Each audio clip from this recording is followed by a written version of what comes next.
We do want to bring in our next guest. Joining us now, George See., who is the chairman and co-founder, rather, of Annandale Capital. Great to have you here with us today, George. Another mixed day on Wall Street where, like yesterday, the Dow sees gains, the NASDAQ falters. What are your biggest takeaways from today's session, and perhaps put it in the context of what we've seen more broadly? I think the last 2 days are a big deal, Brad, and thank you for having me on. I love doing this show. It's very substantive.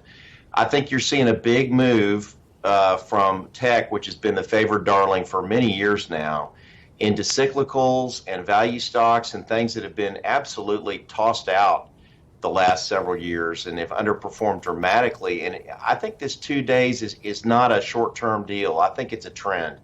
And I think investors would be wise to seize that trend and get some exposure to these particular areas, because if I'm right and this has legs, it's going to go on for a long time. And if you look at the vaccine, if you look at the virus going away sometime next year, if you look at the certainty we have of getting more stimulus out of the Congress in the next couple of months, you've got a lot of wind at your backs for cyclical and value plays. And I think investors really need to make sure they've got enough exposure to that.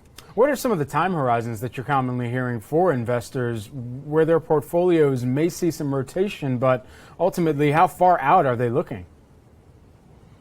Yeah, I think they should be looking at least 6 to 12 months out, and I'd go further than that. I'd go 24 to 30 months, so 2 to 2.5 years. I think this is going to be an enduring phenomenon. I think we're going to have very heady economic growth, not just in our country, but around the rest of the world next year once we get all this virus behind us.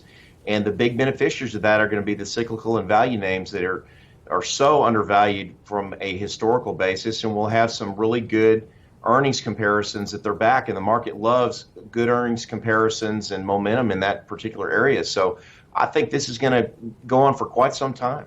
You still have a lot of economic turbulence separate from the stock market. We're still closely watching exactly where jobs will come back into the fold. And with that in mind, going into a holiday season where there's temporary hiring, once we get through the holiday season and the dust settles from the temporary hires, how do we then parse through some of the more longer-term impacts that the coronavirus pandemic has had, especially as we go into some of the colder months? And you're not going to see some of that same demand for people sitting outdoors for their dining experiences as you would have during the summer months. That's exactly right, but it's why I would also encourage investors to look out at least 6 months and perhaps further than that, because I would put the economy and the demand for things that people have been having to not utilize, whether it's travel, whether it's cars, whether it's crowded places, concerts, as a Coke bottle that's been shaken up for about 6 to 8 months now. And if you pop the top on that, it's going to be an explosion. I think there's going to be an awful lot of economic activity ahead that investors will take advantage of more than the employment market. I think we still have a lot of pain left in the employment market, unfortunately, for your American that's out of work or is in a tenuous job situation. You have to look at the markets differently. I think you have to look at these companies that are going to have very favorable comparisons to the last 12 months and are going to look really good on Wall Street. Particularly of notice yesterday was the potential vaccine from Pfizer and BioNTech. 90% efficacy, much higher than many people had expected. Typically, a vaccine is proven successful if it's about 40 to 60%, somewhere within that range. But 90% seems promising at this point. How are investors kind of pricing in their own kind of thoughts around the distribution, around the accessibility that this vaccine is going to need to have in order to cure not just a population, but a healthy population translation into a healthy economy as well? Well, not to be patriotic, because that seems to have gone out of fashion in our country the last 10 or 15 years, but this is revolutionary in terms of how fast this vaccine's come out. And I think it's a real credit to American can-do spirit and ingenuity and drive to rescue our country from a really bad situation. And I think it's phenomenal, and I think the efficacy of the vaccine they put together is astounding. And I think there'll be some other companies that come out with this in short order. And it's funny. We've gotten so divisive as a country, and we're soon going to have a Biden presidency. But I don't think Americans should forget, even if they really think President Trump botched up the pandemic and did not handle it well, as a lot of people do, how quickly this operation is producing results for a vaccine and how well they're positioned to distribute it in short order. And I think you have to tip your hat to the president, the current president, for that. It's been really astounding, and it's a great day for our country that it's come to pass this quickly. You know, a lot of work that the scientists have done, the healthcare and medical practitioners and professionals as well. So a huge effort on their side. In terms of activity, what should investors be doing during the final 2 months of 2020?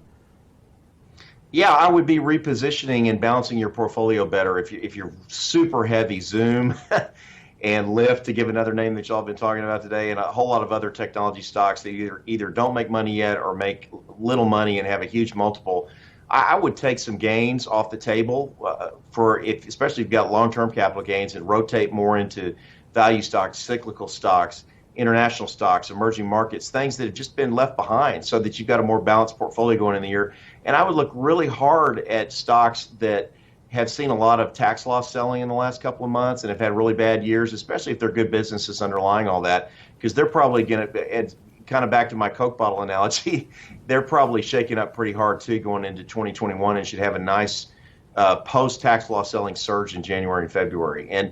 But it's really important to stay balanced right now. I don't think the market's going to have the kind of rebound that it's had since March ongoing. We've had basically a 60 to 70% move since then off the bottoms, and it's going to be really hard to maintain that. So how your position needs to be thinking toward what 2021 is going to look like, not what 2020 has looked like.